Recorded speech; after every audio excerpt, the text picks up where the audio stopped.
Welcome back, econ warriors, to Boss Economics World, the only place where we slice through the bureaucratic baloney and expose the economic clown show for what it is.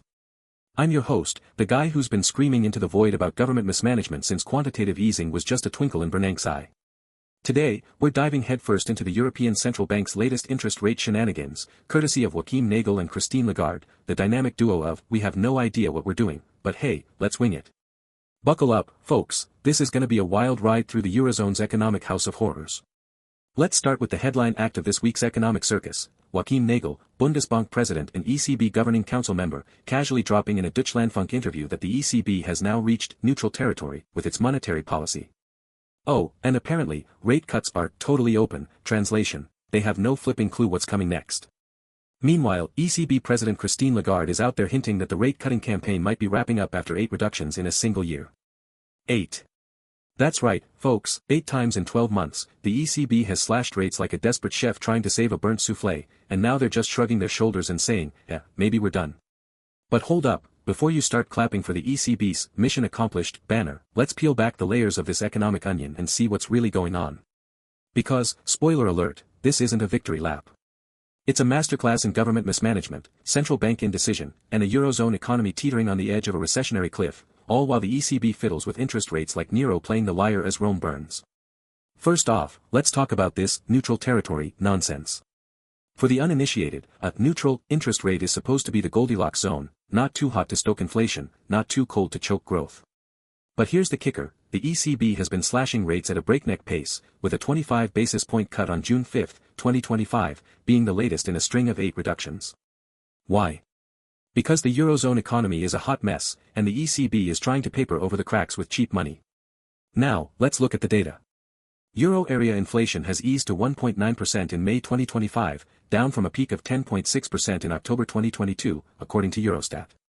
The ECB projects inflation to average 1.6% in 2026, before creeping back to their sacred 2% target in 2027. On the surface, this sounds like a win, inflation is tamed, right? Wrong. The decline in inflation isn't a sign of economic health, it's a symptom of economic stagnation. Demand is so weak that businesses can't raise prices, and consumers are too strapped to spend. The Eurozone's GDP growth? A measly 0.9% annualized rate in Q1 2025, per Eurostat, barely keeping its head above water. And here's where the government mismanagement comes in. The ECB's rate cuts are a band-aid on a gunshot wound. The real problem isn't monetary policy, it's structural. Years of overregulation, bloated bureaucracies, and fiscal mismanagement by Eurozone governments have left the economy brittle. Take Germany, the so-called economic powerhouse of Europe. Its industrial production fell by 3.9% year-on-year in April 2025, according to Status, thanks to a toxic cocktail of high energy costs, supply chain disruptions, and a government more interested in green dogma than economic reality. And don't even get me started on France, where public debt hit 112% of GDP in 2024, per the IMF, and the government is still spending like a sailor on shore leave. So, what does the ECB do? Instead of holding governments accountable, they just keep cutting rates, flooding the system with cheap money to prop up a dying economy. It's like giving a sugar high to a patient with stage 4 cancer, sure, they'll bounce around for a bit, but the crash is coming, folks. Now, let's zoom in on Christine Lagarde's cryptic remarks that the rate-cutting campaign is nearing an end. Some ECB officials, according to Bloomberg, are even saying the cycle is already done. Oh, really? So, after 8 cuts, you're just gonna dust off your hands and say, job well done. This isn't a victory, it's a surrender. The ECB is admitting that they've run out of bullets in their monetary policy gun, and now they're just hoping the economy magically fixes itself. Here's the harsh truth, the ECB's obsession with interest rates as a cure-all has blinded them to the real issues. Let's talk about the elephant in the room, US trade policies.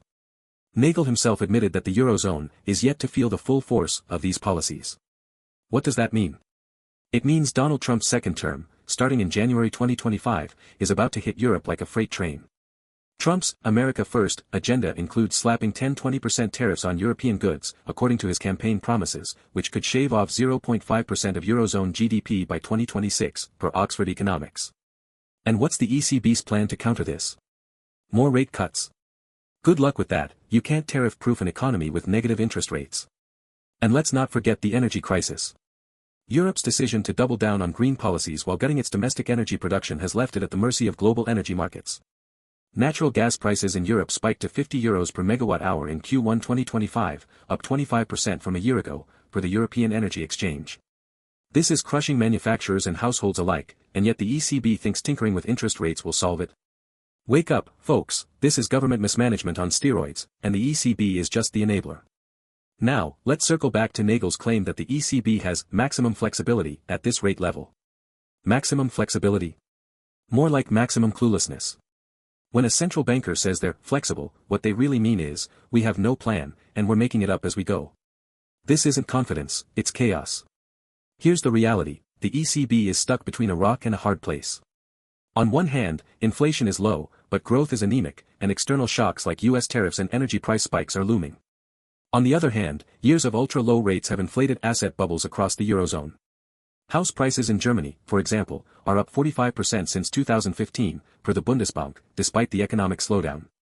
What happens if the ECB tries to raise rates to cool these bubbles? You guessed it, a full-blown recession.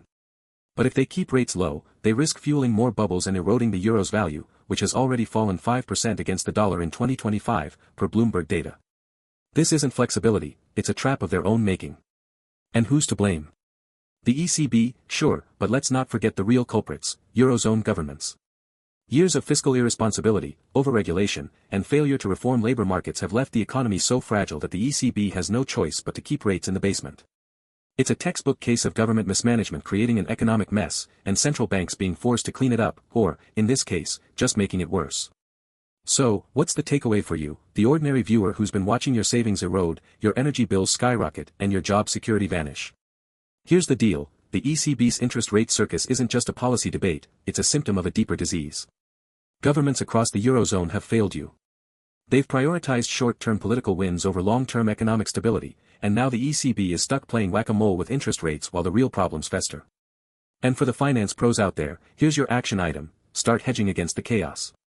The Eurozone is a powder keg, and the ECB's flexibility is just the match. Look at the data, corporate defaults in the Eurozone are up 15% year-on-year in 2025, per S&P Global, as high energy costs and weak demand squeeze margins. Meanwhile, the euro's decline is fueling imported inflation, which could force the ECB to pivot to rate hikes sooner than they'd like, tanking bond markets. This isn't a time for complacency, it's a time to protect your portfolios. Alright, econ warriors, here's the boss economics verdict, the ECB's interest rate circus is a farce, and the real clowns are the governments who've driven the Eurozone into this ditch. Joachim Nagel and Christine Lagarde might be the ringmasters, but it's the fiscal mismanagement of Berlin, Paris, and Brussels that's keeping this show on the road. So, what's the fix? Fire the clowns, folks. Demand structural reforms, slash bureaucratic red tape, and let the free market do its job. Until then, keep your eyes peeled, your wallets guarded, and your faith in boss economics world, because we'll keep calling out the baloney, one rate cut at a time. Hit that subscribe button, and I'll see you in the next economic dumpster fire.